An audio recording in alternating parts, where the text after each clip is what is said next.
What's up, guys? Sub-Zero here, back for another VOD review, and we have to, man. Today was the final day of the Tacticians Cup in the Americas region, and Dishsoap won on the day, 49 points, 114 across the weekend, so highest points on the day, obviously, because he won. Highest points across the weekend, so he's the best player. And look at this final day, man. 4-4, 1-1, 2-1-1. I mean, that is a disgusting performance from Mr. Dishsoap here. So I thought we had to VOD review him. We have to VOD review Dishsoap. Congrats to him on winning the Tacticians Cup 2. And I mean, I love to see prime Dishsoap form going into, regionals, into potentially the World Championships. I mean, Dishsoap could be somebody who could get NA's, first person getting like a two-peat, I don't want to get too far ahead of ourselves, but when Dishsoap is in form, that's usually a very good thing for,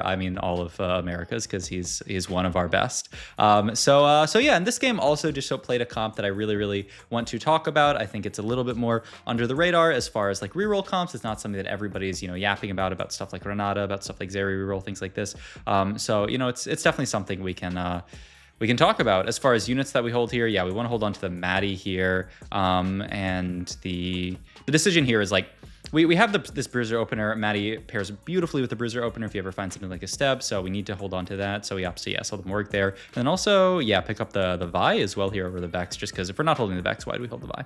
All right, first augment here, Air Warfare, Pandora's, and the Renan's augment, category 5. None super amazing. I mean, worst case you could, the Sunfire augment, or the Red Buff augment doesn't even look very good because we have the Sunfire augment. We roll everything, and then we hit too much value, which is an easy pickup here for Dishsoap. All the other augments were pretty bad, and too much value is just, it's such a nice augment. I have talked before about this augment. I think I've heard some players even, I don't know if this is on record, so I don't want to leak who said this, but somebody like going into this tournament was like, this augment needs to be hotfix nerfed. Like, it's so good that we need to like hotfix nerf this augment, or at least before regionals, this augment needs to be nerfed. Speaking of which, actually, I know the patch notes came out for next patch, so I wonder actually if it has been nerfed. I haven't taken a peek at them, just because usually, if you look at patch notes before a patch comes out, sometimes you can kind of like, it's not worth looking at them super far in advance, because we're obviously going to play on this patch for a little while longer.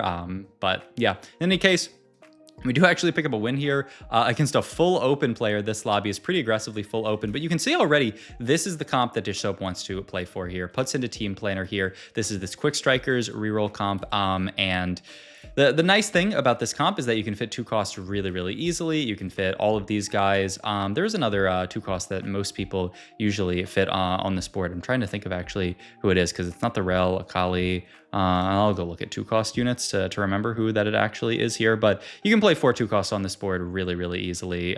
Leona, maybe, as just another sentinel on this board. Oh, Set, I think a decent amount of people play. Yeah, and then you can also fit in, with Set, you can fit in Rebel. So a few different options, but we'll see which version Dishsoap wants to play. Certainly for now, we are going to play 4 2 costs on this board, and then down the line, we definitely want to do that as well. Since we won this fight, we are going to make the Sunfire Slam. Dishsoap really wanted to play for a loss streak because his board's not that great. That's why you didn't see him slam the Sunfire from the start. But now that we've won a fight, we might as well make the slam. We're not going to be able to play for a full loss streak. Though we do end up fighting level 5 here from Precedent, which is pretty annoying. But another thing here, so Dishsoap wants to play this Quickstriker reroll comp here, and so I think a lot of people, especially in previous versions of the comp, would say, okay, it's a Nocturne reroll comp, or it's an Akali reroll comp. Dishsoap is playing this, and you can see by the unit that we take off Carousel, first and foremost as a TF reroll comp. That is the kind of like primary carry that we want to be playing for here, and I think this makes a lot of sense. After nerfs to units like Nocturne, yeah, it's just this Nocturne unit as a carry, unless you get the range extendo and stuff like those Ornn artifacts, really doesn't feel that exciting to play around, and by exciting I mean it doesn't feel like he does any damage. So yeah, and he just dies so quickly. TF on the other hand, I feel like kind of the unsung carry, a reroll comp that I think, very few people were playing around until pretty recently. But now, I mean, that this Quickstriker comp has been a little bit more optimized. People have realized TF's kind of a beast. You see a lot more TF rerollers, and yeah, we'll see. So far we have this in planner. He's going to put, oh yeah, the Steb, right? You have like Steb set on this board that you can fit oftentimes, but he has also got the Aurelia on this board. So, I mean, a lot of different variations that you can play. So we'll see. At the end of the day, you're probably going to want 4 2 costs on your board just to farm those 2 rerolls every round like we're doing right now. 8 refreshes already. I mean, this Augment is just too good. Also, a lot of scouting from Dishsoap here just to make sure we're not too contested in this spot. We want to make sure that we're as little contested as possible. If we end up being contested by somebody who, there was that guy who had a TF already, if that person ends up playing around TF, would be very unlikely, but if they do, then all of a sudden we kind of have to change our game plan. We do at least have an econ augment, which will allow us to hit a lot sooner than somebody who maybe wants to contest. Item-wise here, we do pick up the Shojin here, which seems like an easy slam. We do have Spark as well if we want to make it. Yeah, and I do think this is a pretty easily slam as well. And then we can hold this bow here for TF. It's a little bit awkward, actually. I'm curious what we're going to end up doing with this bow. I mean, you could make like a Nashor's or something like that. You can't obviously make red buff at this point. I don't know, maybe a GS. We'll see, but certainly wants to be a TF item here. We're actually fighting Family Reroll for Me First or Eighth, which is pretty surprising. Me First or Eighth, a patch too early, because I feel like this comp is really going to pop off next patch. I think a lot of people are excited about Family next patch, so we'll see. We'll see what the final notes are, because you never know. But yeah, I mean, this guy, Gwinsu, Archangels, kind of looks like, what was that TF comp from last set? The, what was the comp? They would summon the little like hex gates or something like that. I feel like I'm losing my mind. No, it wasn't Chrono. Whatever, in any case. Lineup diversified portfolio, mentorship here. I mean, I'm not really excited about any of these. I mean, certainly not diversified portfolio. Mentorship, okay-ish in reroll comps like this. Yeah, the downside is we don't have a 4 cost yet to play around. We are going to pick this up here. And we're going to roll a good bit on 6, actually. Pretty interesting. But Dishsoap saying, I mean, look at all my pairs here. I really would like to stabilize this board. Yeah, he's going to get the Steb in onto this board. This is a nice way to fit in a lot of these units. Oh, actually, he's going to pivot back into the Loris. Oh, yeah. I mean, I think this version makes the most sense. And he's also going to move the TF up so that he can actually get this mentorship value on his entire board. I mean, this is, it's a TF reroll comp in that we are first itemizing the Twisted Fate, but you do often want to hit these other 3-star units, the Akali 3, the Nocturne 3, even the Rel 3 potentially on this setup. So we can kind of go for it all here. And so rolling on 6, really not too low value here because we can kind of roll for everything here. Yeah, he's trying to figure out like what version we want to play. He wants to get this Steb off of his board, but the problem is then, you'd want to fit Aurelia in, get 4 Sentinel in, but you can't really do that. So I think this is just the best version of the board for now, and we can start looking at, pushing level 7 soon. We do have this Aurelia here, who then, if we get the Aurelia in, then we could do like the 4 Sentinel setup, like we were talking about with like the Leona, and then, fitting in 4 Sentinel. We'll see. We'll see which version he wants to play. So yeah. In any case, still chilling on this board here. We win this fight. Oh my god, just barely. And we do kind of have whatever we want to take here, TF item-wise. So if we want that Nashor's, we could get it. If we want, something else, we could get it. Like a Giant Slayer, like we were talking about as well. Kind of looks like this is just going to be a GS Slam. And also, yeah, doing a lot of scouting here just to make sure. I mean, that player... We'll see. I mean, I would be surprised if they contested Dishsoap in TF reroll here, but we'll see. We do still have 7 refreshes here, so we can start looking at pushing levels soon.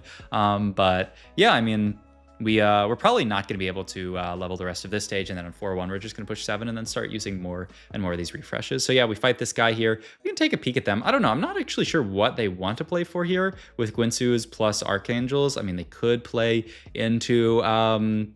I mean, what they're holding on bench, it almost looks like Sork type stuff, but they're not holding enough Sorks that I'd be that excited for it. I mean, they could always just keep playing around TF and play an Enforcers type game and just keep these items on TF the whole game. I mean, maybe. We'll see. We'll see what they want to go for here. But it's really, really important for us, actually, just to make sure, because, I mean, if they want to play around TF later, then that means that is just going to be potentially, I mean, it's 1 TF now, potentially 3 TF later out of the pool. And yeah, they are holding a Vi on bench, so maybe it is just an Enforcer setup for them, and they just say Gwinsu Archangel TF, good enough. I'm still trying to remember what that trait was called. Somebody's going to remember. Oh, it was like Dupla... No, now I'm thinking of a completely different trait. I'm farming comment engagement here. That's the best thing. I'm not actually doing it on purpose, but I am kind of doing it. Tell me what the name of that trait was. It was like TF, Taric, was in that trade as well. Also, now that we do level up, we are going to pivot to this version of the board, the Force Sentinel version, like we talked about with the Leona here. A lot of items. Let's just pause here and look at items real quick, because we want to make a TF item and we want to make a tank item here. I mean, you have a very straightforward like Steadfast Heart JG. We also have Steadfast Heart Guardbreaker if we want to make it. Probably going to have to be Steadfast Heart. I mean, I guess you could go Crown Guard if you really want to. I'm looking at Steadfast Heart, like JG. Guardbreaker? I mean, I don't know how good Guardbreaker is on TF. Obviously, he hits those multiple targets. But I mean, Guardbreaker tends to just be a better item than JG in Teamfight Tactics, the game that we like to play. Swain 2, not really going to be that important. And yeah, we roll a bit here. Not rolling it straight to 0 at this point. Actually going to reforge that chain there. I'm pretty surprised on that. And then yeah, going to make the Guardbreaker here. Whoa, interesting. So not at all interested in making a third tank item here. I would normally think, you know, you'd want to prioritize that third tank item, just get to 3 tank items, but he cares more about getting to Akali items, and so he reforges the chain to look for just a better item. And yeah, doesn't even make a single tank item, makes Guardbreaker JG, and then moves over. That was the GS up there, right? Movable, 1 buff. I mean, it's certainly not 1 buff, 2 buff. Wand Overflow doesn't seem great here. Movable seems really, really nice. You have, the only problem is your Sentinel, and so the extra armor and MR is kind of awkward, but I mean, the positioning's so easy with Mentorship, and the HP is good with Mentorship, and I think your other options are pretty bad. Yeah, so I do think this kind of has to be the take here. Pick up Mbessa. This is a big upgrade for Quickstriker on the board. You do end up losing out on Force Sentinel, which is a little bit rough, but once again, like, we already have all this armor and MR, so who really cares about the Sentinel here? So yeah, I mean, we're just gonna chill on this board for now. We are getting, we still have 4 2 costs in, right? 1, 2, 3. Yeah, I think it's 4. Yeah, I think it's still 4. The Akali, the Nocturne, and then the 2 Sentinels.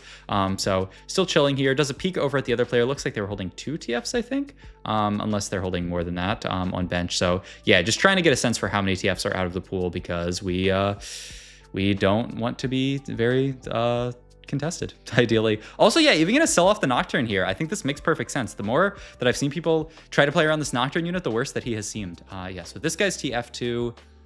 So that's at least 3 out of the pool. And then I didn't see if there was another player holding on to him, but certainly a bit annoying for us in this spot. But yeah, Nocturne 3, without the range extenders, he's just not tanky enough. He just gets blown up in 2 seconds. So yeah, Dishsoap saying, I mean, why would I hold on to these Nocturnes when he's really not going to do much for it? We are taking some big damage this stage. I mean, if we continue at this rate, losing that fight and then losing some more big fights, especially as people spike, it could be pretty bad for us.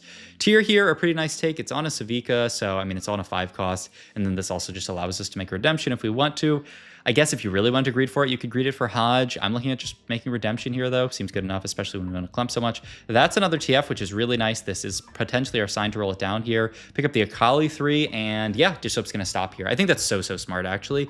We see the 7th TF, and so we say, okay, we're going to roll down. We find Akali 3, though, and then we stop. We say, this is stable enough, and we're going to have to roll a lot of gold, especially we have no free refreshes here. We're also going to have to dip below 40 here to continue rolling. Like, this makes so much sense as the point to stop. Like, Akali's going to stabilize us enough that we're not going to take huge losses here. And yeah, look at this, only a 3-unit loss versus a pretty good board. And we're not dipping too far. I think a lot of players would have gotten baited here and rolled really deep. Really curious about Anomaly here.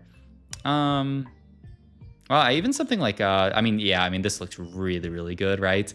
Share your energy here, just sharing all of this. I mean, armor and MR that we already have, you just throw that onto the, it's interesting that he threw it onto the Rel here. And so he's not actually, we're going to share your energy, the Rel. We're not actually going to put all of our tank items on the Rel. The reason why must be that, you know, if we put all of our tank items in the middle, the Rel is going to kind of get, our tank's going to be stuck in the back. So we're going to put it onto the Rel here. Going to put the Randuins onto the Rel just for some stats, and then just going to leave the Rel there.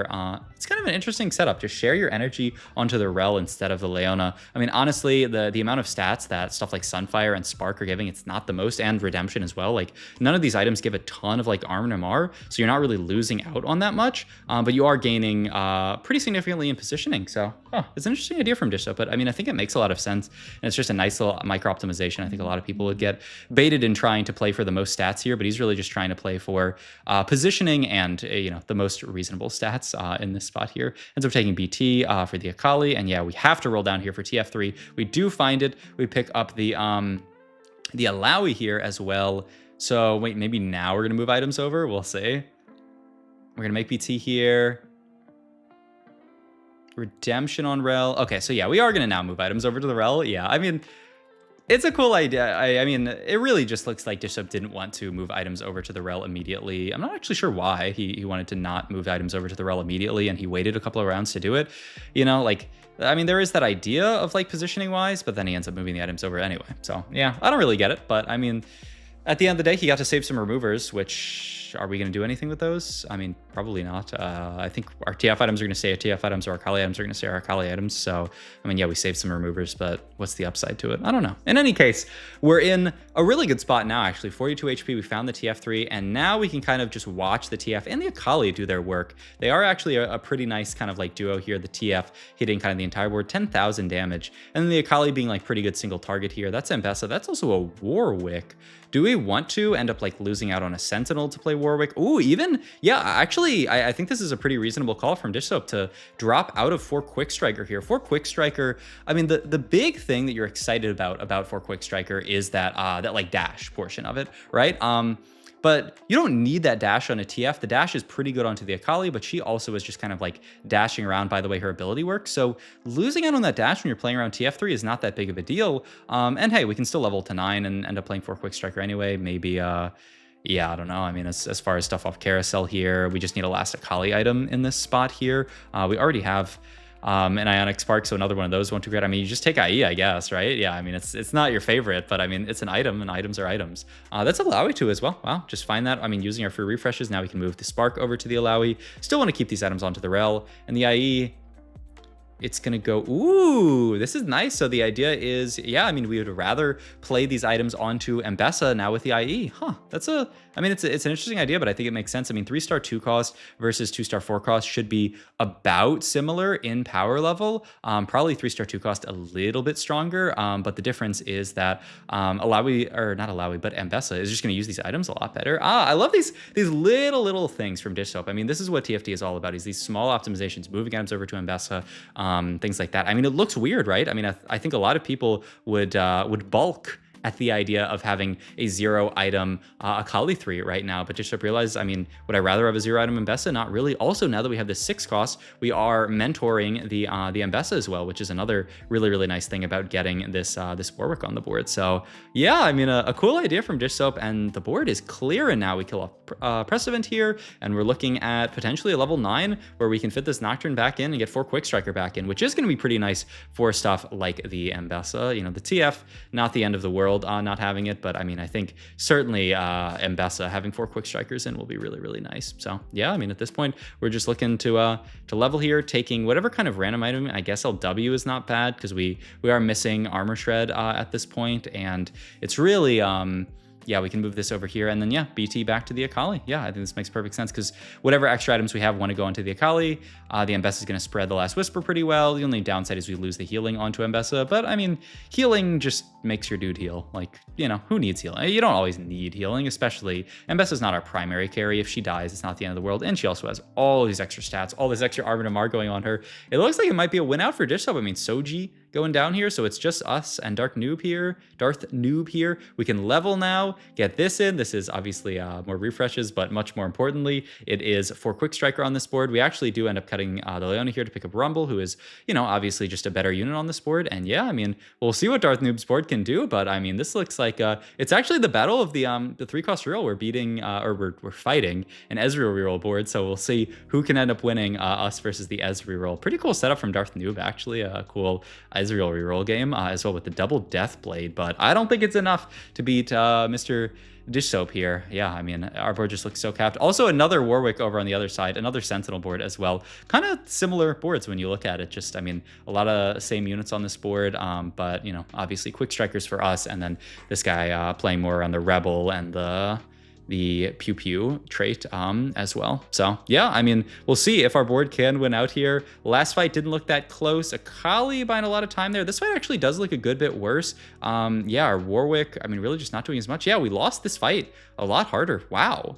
Yeah, I mean, I'm not actually 100% sure what the diff was that fight. We can look back and see, pick up Titans here as I mean, the upside for us is that we have so much more room for units to itemize. We can use so many Akali items at this point. There's another Rumble. We also get the Irelia in for Rebel here on this board, which is actually a pretty decent upgrade. And, you know, who cares about, you know, like what other, you know, Sentinels that we have on this board. We actually, yeah, we lose the Rumble to play Irelia just because, you know, Rebel onto this is going to be really good. Also, we move ourselves back to the corner here.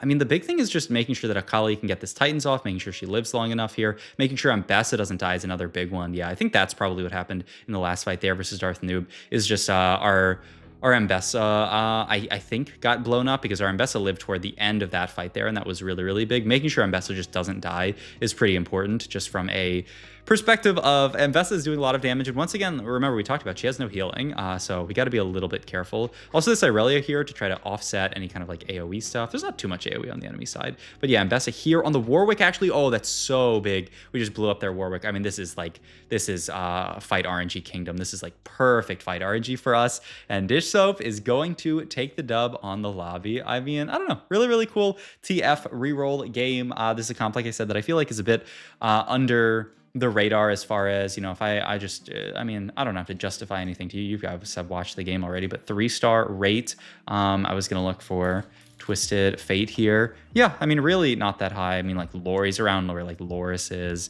Yeah, I mean, definitely could be, you know, a lot lower than even stuff like Rennie, Blitzcrank, Kog'Maw even. Yeah. So yeah, I mean, a fun comp and you know, a dub from Dishsoap. So congrats again on Dishsoap for winning the tourney. Hope you guys enjoyed this video. If you did, please like, comment, subscribe, check out my Twitch. I always say Twitch, Metafy, because I do more coaching nowadays than I do streaming. I will try to stream one of these days, but I mean, it's hard finding time to stream as someone who works a real job as well. All right, I'll see you guys in the next video. Goodbye.